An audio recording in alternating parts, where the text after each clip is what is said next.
Teks prosedur adalah tulisan yang memuat petunjuk secara urut dalam menghasilkan suatu karya. Perhatikan ilustrasi berikut ini untuk memahami teks prosedur dengan lebih rinci.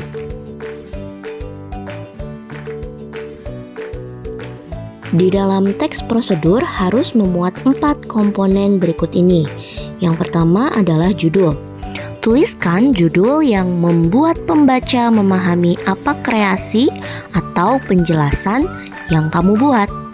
Yang kedua, alat dan bahan. Tuliskan semua alat dan bahan yang dibutuhkan.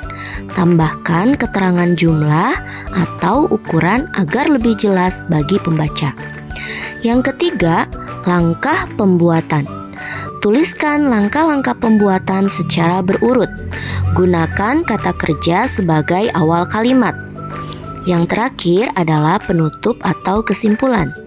Tuliskan tip untuk mempermudah cara pengerjaan ataupun hal-hal penting lainnya yang harus diperhatikan pembaca.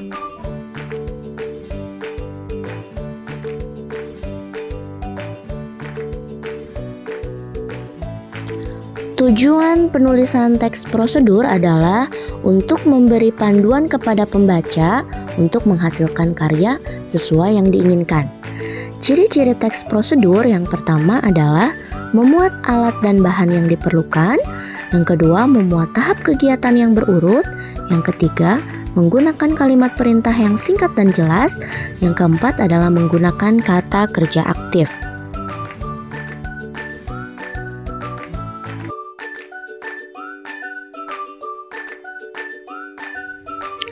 Kapan kita menggunakan teks prosedur? Yang pertama, saat membuat resep masakan. 2. Menjelaskan aturan permainan. 3. Membuat panduan eksperimen sains. Dan yang keempat, memberikan arah atau panduan.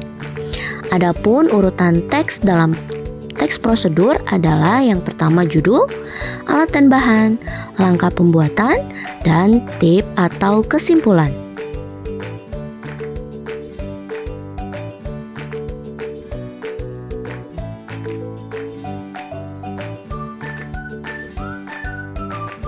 Berikut merupakan contoh ragam teks prosedur. Untuk teks yang pertama tentang cara membuat jus buah dengan menggunakan blender. Alat dan bahannya potongan buah, air, es batu, dan blender. Cara membuatnya, pertama siapkan potongan buah, air, dan es batu. 2. Siapkan blender dengan kabel sudah tersambung ke panel listrik. 3. Masukkan potongan buah, air, dan es batu ke dalam blender. Yang keempat, tutup blender dengan baik dan nyalakan tombol pemutar.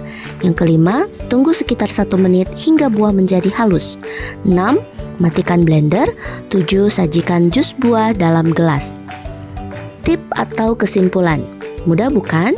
Jus akan terasa lebih enak jika diminum dalam keadaan dingin dan segar.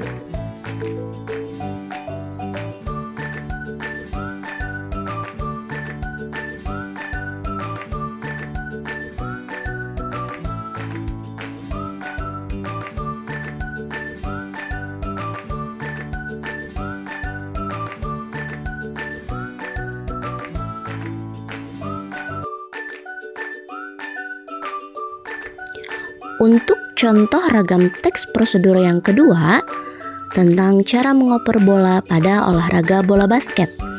Alat dan bahan yang harus disiapkan adalah bola basket. Langkah-langkahnya yang pertama, sikap badan sedikit membungkuk dan condong ke depan. Kedua tangan memegang bola dengan kedua siku tangan ditekuk sehingga bola berada di dekat dada. Yang kedua, langkahkan kaki kanan ke depan sambil mengangkat siku dengan pergelangan tangan diputar ke arah badan. Yang ketiga, dorong bola ke depan sampai kedua lengan lurus. Gerakan diakhiri dengan melucutkan pergelangan tangan ke arah samping luar. Tip atau kesimpulan. Latihan ini sangat berguna untuk meningkatkan kemampuan mengoper bola setinggi dada untuk jarak dekat. Selamat berlatih.